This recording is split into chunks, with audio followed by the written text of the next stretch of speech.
Hey everyone, it's your average chess player here. Today we're going to look at this endgame position. It is white's turn to play and we're going to try and find the best move for white and the winning continuation. So go ahead, pause the video here and try to find the best move for white. As usual, I'll leave the timestamps in the description. So in case you want to verify your calculation or just see how this position is solved, go ahead, skip to the solution part of the video. Stick around if you want to see how I approach this position. Today's video, we're gonna kind of assess this position and find some key squares and come up with a plan and set of moves instead of just brute forcing and going through a process of elimination. So let's get started. What is the threat here? Like, why can't we queen this pawn on f8? So if we queen this pawn, black can play bishop b4, skewering the white queen. So once we do this, black can capture the queen and this is going to be a draw. We can't do that, and that's why we need to see what is happening. So to get to the f8 square, this bishop has to get onto this diagonal or it has to get onto this diagonal, and this a3 to f8 diagonal can be accessed from, like, you could say b2 and c1, and the a1 to h8 diagonal and the c1 to h6 diagonal can be accessed right now from d2 and potentially c3 as well. So if the bishop, for example, I'm going to clear this for now. If this bishop, for example, goes to a1, it can only have access to this single diagonal. It cannot get onto this diagonal as such, or this diagonal for that.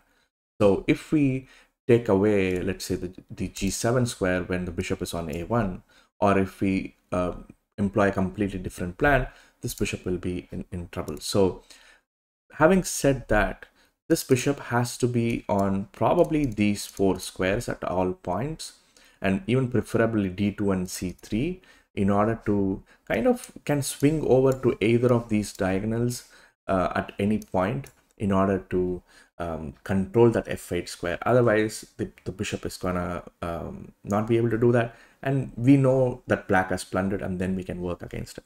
Just a detail that we need to remember. And if you see just this a small diagonal here, the g7 and the h6 squares are the ones that we need to control, and not the f8 square is kind of controlled by the king, so it is okay. So if the bishop ever lands on this diagonal, on these two squares, and if we were able to control these two squares with our knight, then we will be winning because we can capture the bishop and squeeze the pawn. So to control these two squares, f5 is the key square that we need our knight on.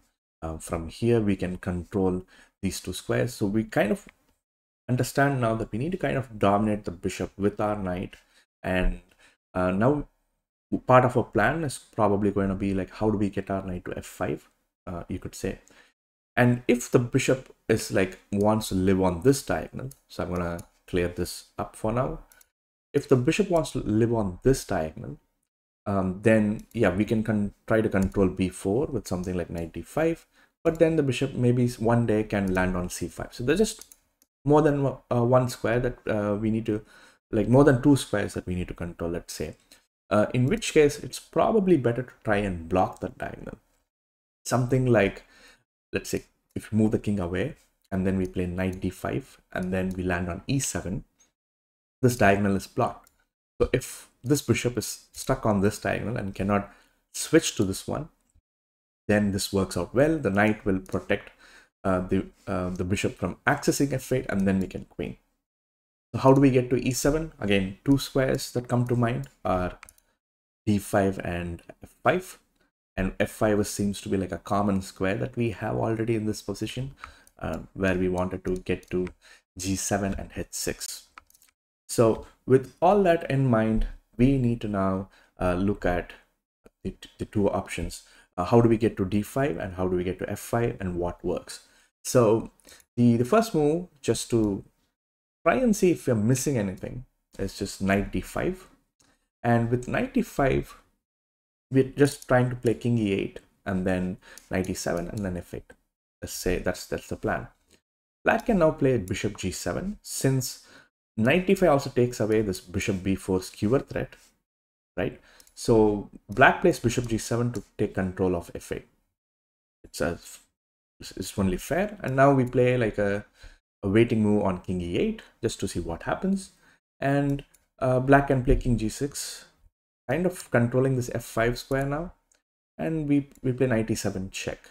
Now here, if black plays king to h7, we get knight f5, and this bishop is going to be captured the next move, no matter where it goes. And we queen, and this is an elementary checkmate. So far so good, but black will play king f6 and will control this square on 5. So we learned two things now here, although I don't know if it was clear. The first thing that we noticed is that after playing knight d5, we kind of showed black our hand on how we are going to approach this position. Like, what is our plan? We chose between getting to f5 and d5, we immediately chose going to d5. So black automatically chose the other side, and then it was difficult for us to counter that. So that is one thing, which in situations like this is usually like we need a waiting move here. So we'll keep that in mind. The other thing that that happened here in this position right now is, after something like this, black played king f6 and has taken control over the f5 square. Like, if king h7, we get access to it, but black is not going to give up the f5 square, in which case now we need to also see how we can prevent the king from coming to g6 in order to control f5 from h7. So those are the two things that we need to remember now when we come up with a plan. So this g6 square has to be taken away. On from f4, yes, we preventing the king from doing that. But when we are moving our knight around, we still need to, when we get to the f5 square, we still need to control g6 in some shape or form. So we'll look at that. So how do we get to f5? So d5 immediately doesn't kind of work. So we're going to look at how to get to f5. So one way, you could say that one path to get to f5 is this, and the other path is this. The other one is I think d5 to e7 to f5. That's what we looked at. The immediate d5 to e7 f5 doesn't work because the king can come in. So here we are in this position, and we need to figure out what is the option we need to first check out.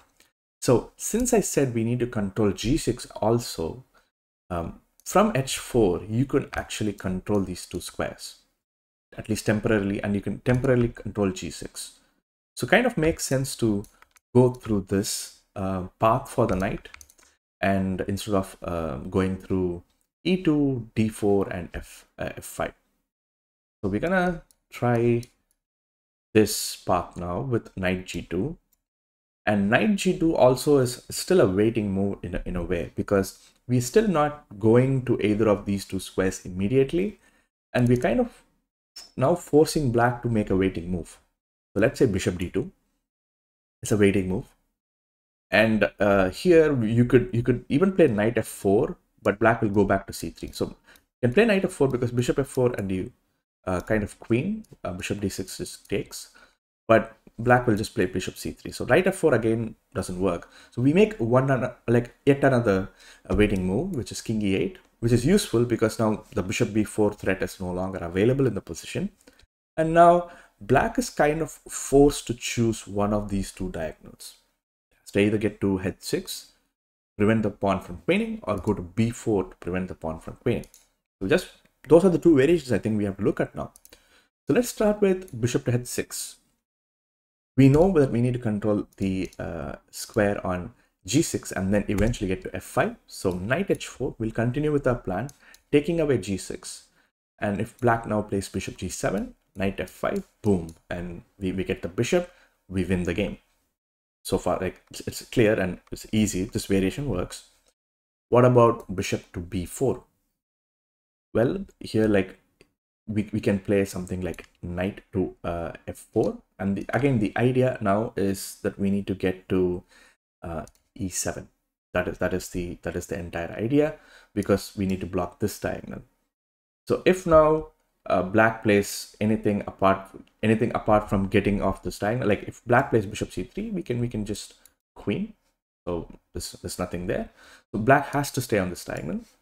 And to stay on this diagonal, you could play like something like king g7, just waiting, and then we play knight d5.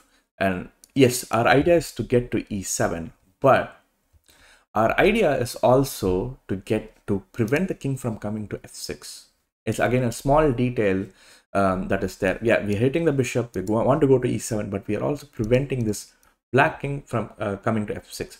We might think like, hey, like what is wrong with, let's say, knight h4 here?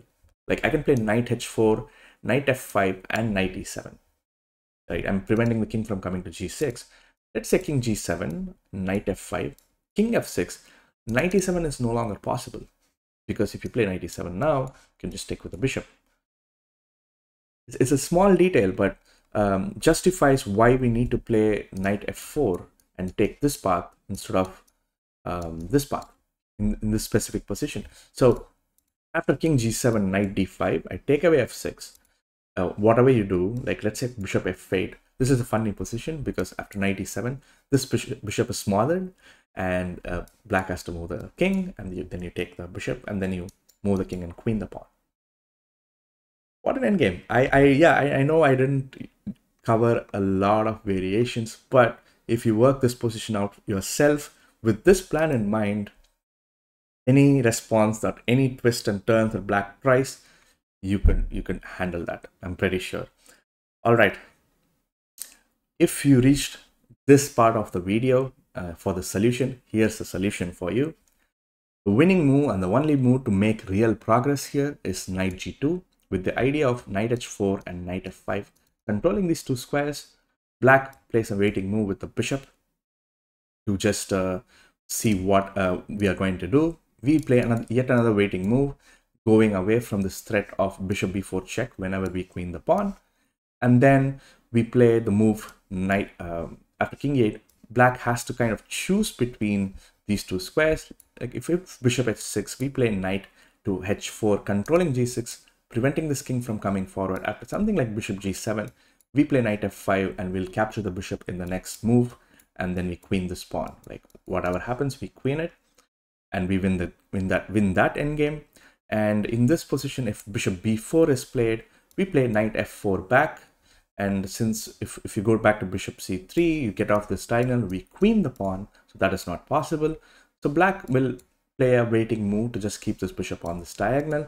Then we play knight d5, hitting this bishop, like threatening to go to e7 and preventing the control of this bishop on the f8 square, also preventing the king from coming to f6 to take control of this e7 square. And if black plays something like bishop f8, we play knight e7, kind of smothering this bishop, and we take the bishop in the next move because black has no other moves to play. And that's the end game. I hope you guys like this. Leave a like on the video if you like this video position solving. Subscribe to the channel if you like content like this, and I'll catch you guys in the next one.